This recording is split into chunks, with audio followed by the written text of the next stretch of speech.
Books that स्पीकमध्ये तुम्हा सर्वांचं स्वागत आहे. इयत्ता 10वी मराठी अक्षर भारती यामधील ही एक प्रस्तुती आहे. आजची प्रस्तुती आहे शाल. लेखक रा ग जाधव. वाचन आसावरी दोशी. एकदा मी पु ल देशपांडे यांच्याकडे काही एक निमित्ताने गेलो होतो. काम झाल्यावर मी निघण्याच्या बेतात होतो. तेवढ्यात सुनीताबाईंनी मला थांबवलं आणि विचारलं, तुम्हाला शाल दिली तर चालेल काय? मी एका पायावर हो म्हटलं. पु ल आणि सुनीताबाई यांनी मला शाल द्यावी हा मला मोठा गौरव वाटला.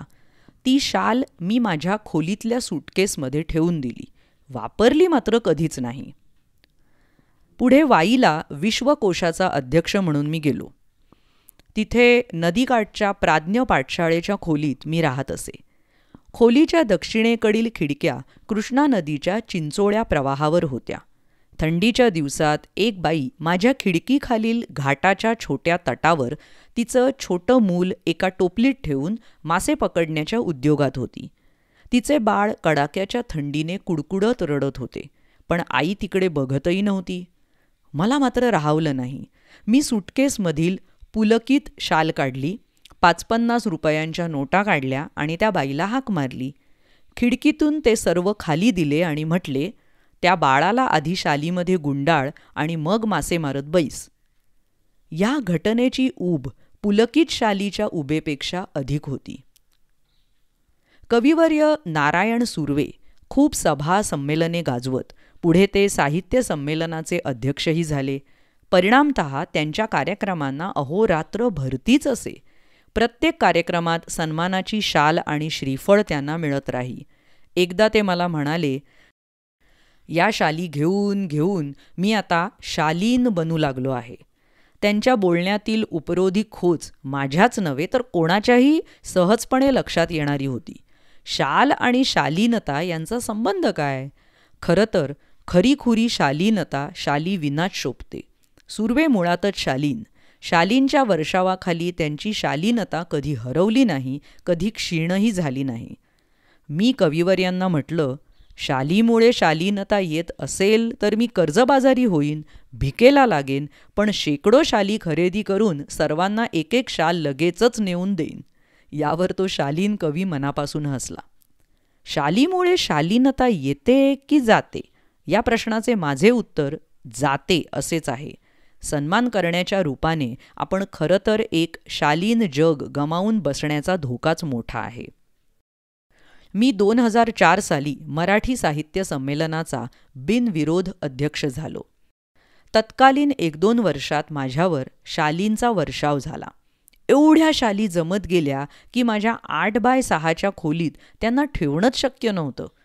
मग मी सगळ्या शालींचं गाठोडं बांधून ते निकटवर्ती मित्राकडे ठेवलं आणि त्या शाली वापरण्याचे वगैरे त्याला सर्वाधिकार दिले. बिचारा अतिप्रामाणिक. त्याच्याही छोट्या खोलीत त्याने ते सांभाळलं. हळूहळू मी सगळ्या शाली वाटून टाकल्या गरीब श्रमिकांना.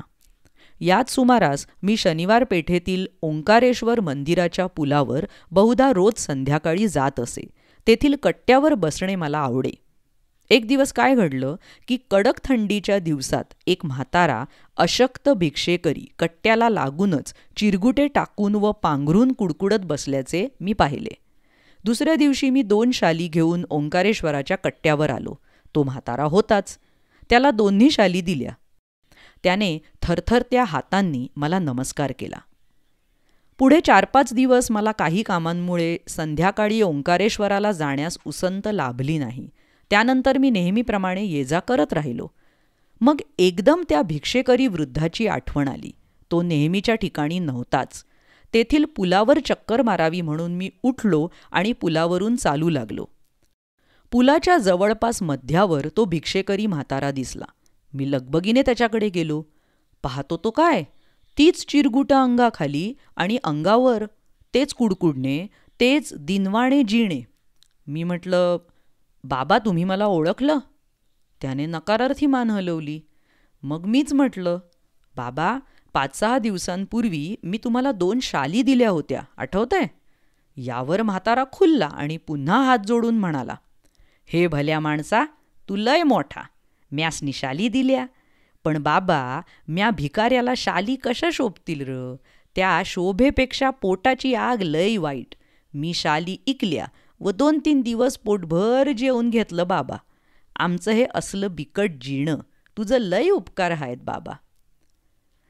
शालीची शोभा आणि ऊब व पोटाची आग आणि अन्नाची ऊब. भुकेल्यास अन्न द्यावे, तहानलेल्यास पाणी द्यावे आणि हेही जमलं नाही तर अभाग्यांना सन्मानाच्या शाली तरी द्याव्यात.